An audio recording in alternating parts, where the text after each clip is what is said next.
just a little over 10 minutes to go before Romain Dumas can taste victory in the Mobil 1 12 Hours of Sebring for the first time. And with this LMP2 program, Penske can taste it for the first time. Adrian Fernandez 12.8 seconds behind. Last lap through was just over 2 seconds, just under 2 seconds faster than Dumas.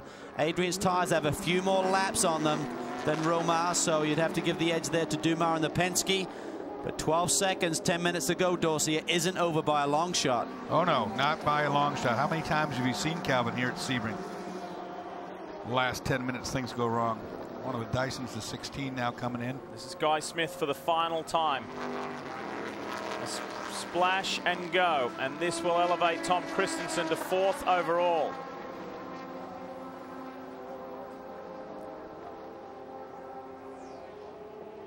Of course, be another timed gas stop. Christensen's already by, just went by a little while. So Tom's in good shape for that position. Great job by Guy and Chris here today.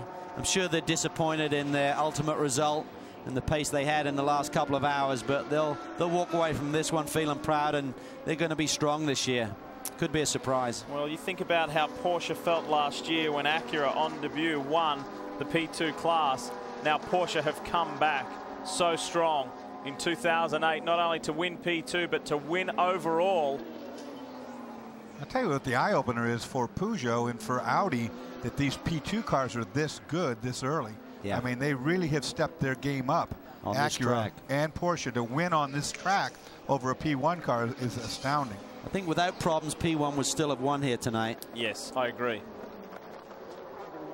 You think about it, that the P1 car of Tom Christensen, it started with Dindo Capello at the beginning of the day with the penalty after hitting Johannes van Overbeek. They had that push rod problem, as we spoke about in the commercial break, on the front right, and then the brake to change the calipers, and it was such a lengthy stop.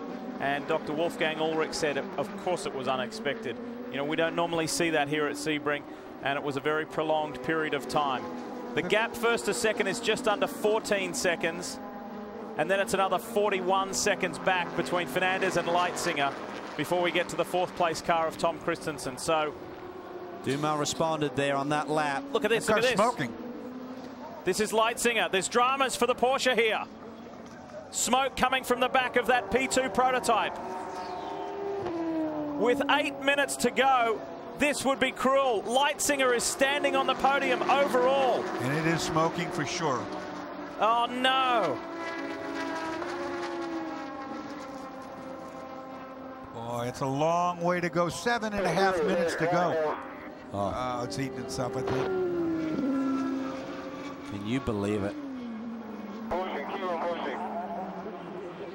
We saw that huge smile on Andy Lally's face, one of the teammates of Butch. And right now there'll be a lot of frowns in the Dyson camp. This is cruel. And if that's oil coming out the back, it's going to be a rude awakening at night for these guys that are running so hard. It's never over here. This is a tough, tough racetrack. 12 hours around here is like doing 36 at Le Mans, I think.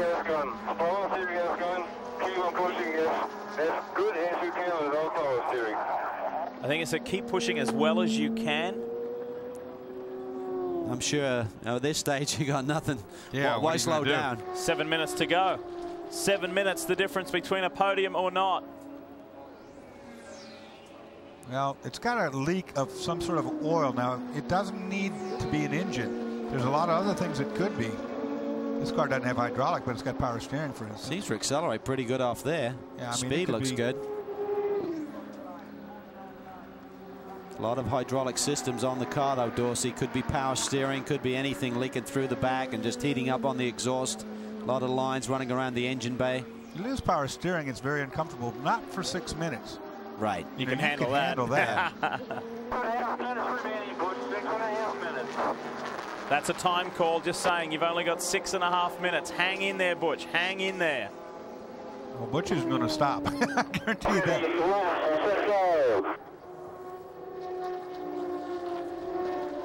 Just checked in with Chris Dyson. He just said power steering. At first he said we don't see anything on the telemetry. And he just grabbed me as I was walking away and said power steering. So you guys were right. Looks like he's losing the power steering fluid. It's hitting those exhaust pipes. That's what's creating the smoke. The question is, what's getting on the racetrack? Yeah. That's it. Power steering reservoirs are not very big. They don't even have a quart of total fluid in them, so it runs out pretty quickly. Once it's gone, of course, it's just manual steering. But then the oil's gone, you don't have to worry about a fire. And the problem is certain cars, I mean, it's only recently they've really perfected power steering, Dorsey, and a lot of race cars didn't used to have it, but when they design a car with power steering, all of the caster and the angles and, you know, the suspension works in a totally different way. And when you lose it, then you've got big problems. It's like you got nothing going on there. It's like steering a truck. It's nothing like when you lose it on a street car, I mean, which is hard enough in its own right, but this doesn't have any mechanical ratio like a street car does. So it's really, the tires are much bigger, a lot more downforce and grip.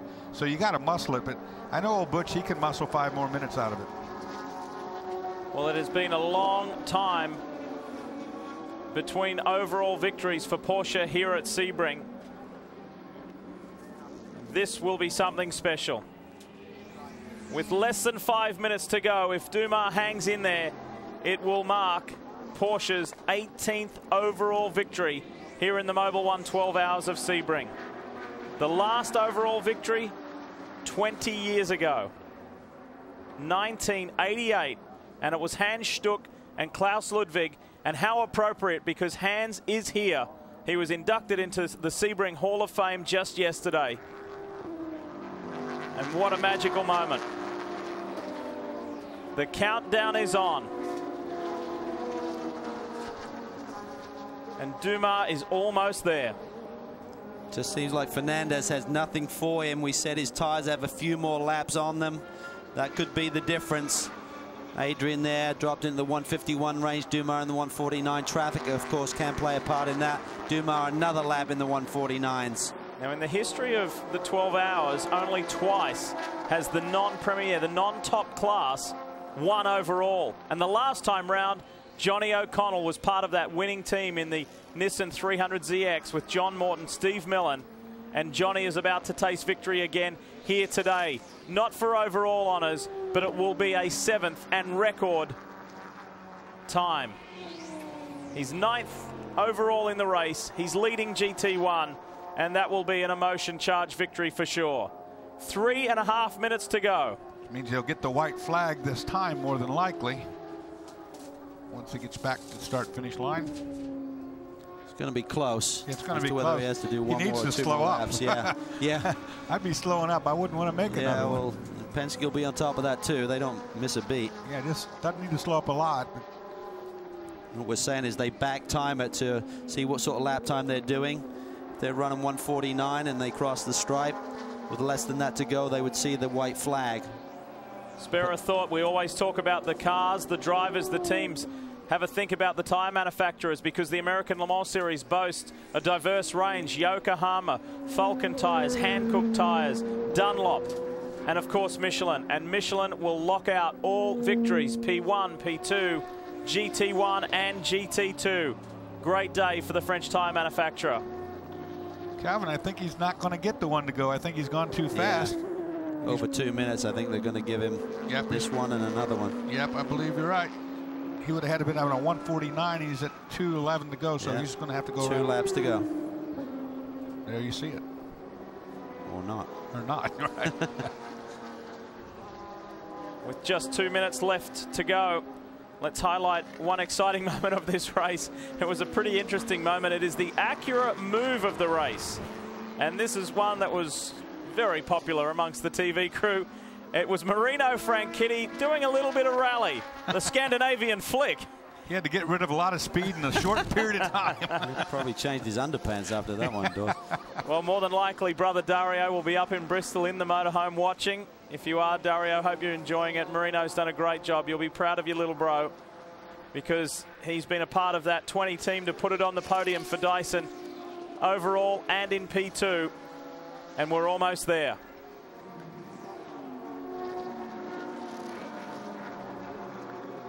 Look at the rear rotors on that Audi. I mean, it is screaming red in the back, but not in the front.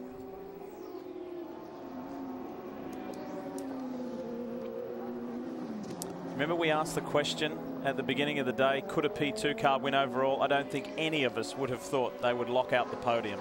Well, it's hard to believe, Dorsey, that all three of the top of the diesel cars would have the sort of problems they had. You'd think one of them would have got to the finish without drama. Yeah, on this track in particular, where they have such a big advantage because of the nature of the beast, if you will. Well, P2 now has strength in numbers too. That's true. So if Penske hadn't got the job done here tonight, Fernandez would have, or Dyson would have. Yeah, they were lined up waiting, weren't they? This time round, Romain Dumas will see the white flag. He will begin his final Sebring circuit. And there he says, one more to go for Romain Dumas. The one finger. Let's go. One more time, Romain.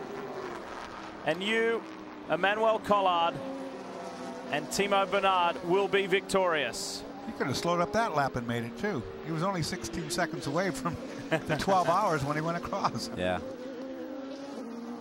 I guess he's just having too much fun. 15 seconds is the margin. Back to Adrian Fernandez. Butch Leitzinger still third. Christensen fourth. Guy Smith fifth. Brabham for the Patron Highcroft team is sixth. Werner seventh. Jan Lammers, despite that late spin, is eighth. Johnny O'Connell is 9, and John Field has remained in that 10th position. Mark Lee, best GT2 car, 13th behind Beretta, and Pedro Lamy in the Peugeot, still circulating very fast. You have to wonder what sort of pain Romain has had to endure with that injured leg throughout the course of this race. You know he's not going to really tell the truth when the team said, "Are you sure you're ready to do that this week?"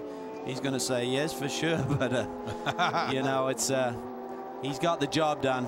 Hats off to him. You know, when you're 100%, it's like you come off this car and you feel like somebody hit you with a baseball bat all over the place. I asked him, what about your legs moving around within the cockpit? And he said, shh. Don't talk to me about it. He's on his way home, and look at this. The team at Corvette and Johnny O'Connell's dear friend, Ron Fellows, waiting to celebrate with his longtime teammate, co-driver, and good mate. But this is the overall win. The P2 class win, but more importantly, the overall win. They've done it. Penske has finally broken the hoodoo here at Sebring with these P2 Porsches. They're victorious, not only in their class, but Penske and the Porsche wins Sebring overall. What an amazing accomplishment. And that's Romain Dumas' first Mobil 1 12-hour win. Collard and Bernard have done it before, but it is Penske's day. They win the Daytona 500. They win the Sebring 12-hour. What a start to 2008.